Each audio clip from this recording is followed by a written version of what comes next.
Hi! இன்னைக்கு என்னன்னு பார்த்தீங்கன்னா, நம்ம சேனல்ல வந்துட்டு 100 வீடியோ போஸ்ட் பண்ணியாச்சு. 200 சப்ஸ்கிரைபர் வந்தாச்சு. அதனால செலிப்ரேட் பண்ணலான்னு சொல்லிட்டு, கேக் செய்யலான்னு சொல்லிட்டு நாங்க 3 பேர் கிளம்பிட்டோம்.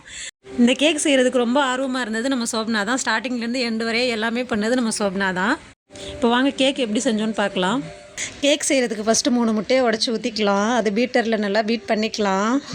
அதுக்கப்புறம் பவுடர் சுகரையும் போட்டு மிக்ஸ் பண்ணிக்கலாம். அதுக்கப்புறம் தேவையான மைதா மாவையும் போட்டு மிக்ஸ் பண்ணிக்கலாம்.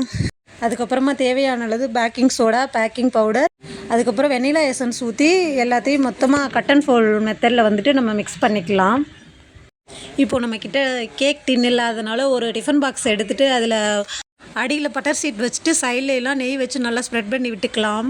இப்போது அந்த டிஃபன் பாக்ஸில் நம்ம மிக்ஸ் பண்ணி வச்சுருக்க கேக் பேட்டரை ஊற்றிட்டு அதை வந்து பபிள்ஸ் இல்லாமல் எடுத்துக்கலாம். அதுக்கப்புறமா நம்மக்கிட்ட ஓவன் இல்லாதனால நம்ம என்ன பண்ண போகிறோம்னா, ஒரு டபராவை எடுத்துகிட்டு அதை ஃப்ரீ ஹீட் பண்ணிவிட்டு அதுக்கு அடியில் வந்து ஸ்டாண்டு, அது மேலே டிஃபன் பாக்ஸ் வச்சுட்டு மூடி ஒரு 15 to 20 மினிட்ஸ் கழித்து நம்ம ஓப்பன் பண்ணி பார்த்தா நமக்கு தேவையான கேக் ரெடி. இப்படி தான் நாங்கள் கேக் செஞ்சோம். வீடியோ பிடிச்சிருந்தா லைக் பண்ணுங்கள், ஷேர் பண்ணுங்கள்.